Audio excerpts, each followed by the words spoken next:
దొంగ జీవోలు వేసుకొని మీరు 17 మెడికల్ కాలేజీలని ప్రైవేటు వ్యక్తులకు అప్పచెప్తానంటే ఇదే 11 మందితోటే కదా జగన్మోహన్ రెడ్డి గారు ఆపింది. ఇదే 11 మంది టెండర్ లేయడానికి ఒక్కడు కూడా రాలేదంటే అర్థమైంది సార్. వాళ్ళకు కూడా తెలిసి చేస్తుందండి. బెదిరిస్తే బెదిరిపోయే వాళ్ళు ఎవరున్నారు సార్? ఇవాళ తప్పు చేస్తే మీరు తప్పు చేస్తే మీకు శిక్ష అర్హుడు అని అన్నప్పుడు మీకు తప్పు, అది తప్పు అని అందరికి తెలుసు కాబట్టి ఎవరు ముందుకు రాలేదు. ఏ బాత్రూమ్ లో కడుక్కునే వాడితోనో ఏ కాంపౌండర్తోనో వేయించారా ఒకటి కూడా? ఇప్పుడు ఆ కంపెనీకి సంబంధించిన వాళ్ళే బయటకు వచ్చి మాకు సంబంధం లేదయ్యా మేమేం టెండర్ వేయలేదని చెప్పారా లేదా? ఎవరో ఎప్పుడైనా టెండరు ఒక కంపెనీ మీద నుంచి వస్తుందా, ఒక వ్యక్తి నుంచి వస్తుందా? కంపెనీ నుంచి వస్తుంది. మరి ఒక వ్యక్తి అలాగా, అది కూడా డాక్టర్ అని చెప్పేసి ఎలా పెడతారు సార్ మీరు? ఇది రాష్ట్రంలో ఉన్నటువంటి ప్రజలు గమనించుకోలేదు అని అంటే అది చాలా పొరపాటే.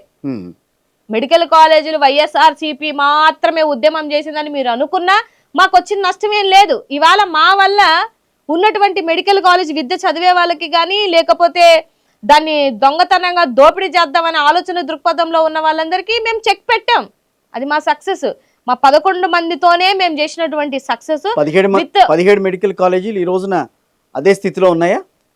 ముందుకు వెళ్ళదంటారా? వెళ్ళవు సార్. ఎందుకు వెళ్తాయి? అభివృద్ధి కూడా చేయరంటారా వాళ్ళు?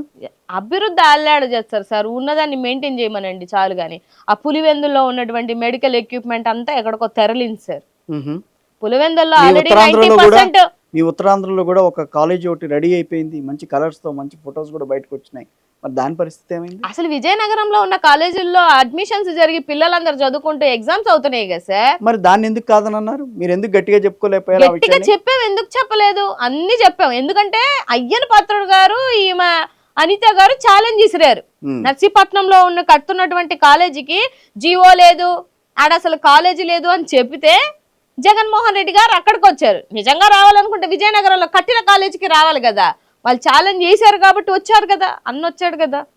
కాలేజ్ ఉందా లేదని చూశారు కదా. ఉంది కదా, అందరి కళ్ళకు కనిపించింది కదా. First floor, second floor, third floor, fourth floor కి చుట్టూ ఎనప కంచెలతోటి ఎందుకు కంచెలు వేసుకున్నారు? కాలేజీ లేకపోతే ఎందుకు అంతమంది పోలీసుల్ని పెట్టుకున్నారు? కాలేజీ లేకపోతే అక్కడున్న నర్సీపట్నంలో ఉన్న వాళ్ళందరిని అడిగితే తెలుస్తుంది సార్. ఇవాళ పేదోడికి విద్య రాకూడదు, పేదోడికి వైద్యం రాకూడదు అనేది మీ ఆలోచన దృక్పథం. ఇప్పుడు నర్సీపట్నం వాళ్ళు అక్కడ నుంచి మళ్ళీ అగైన్ వాళ్ళు ఎక్కడ రావాలా? సిటీకి రావాలి. కేజీహెచ్ గవర్నమెంట్ హాస్పిటల్ వైజాగ్ రావాల్సిన పరిస్థితి. ఎంత దూరం, ఎంత జర్నీలు చేయాలి సార్? ఆడు ఇప్పుడు నర్సీపట్నంలో కాలేజ్ ఉండి, కాలేజీతో పాటు ఈక్వల్ గా హాస్పిటల్ ఉంటది కదా. ఇన్ని పడకల గదులకి ఇన్ని సీట్లని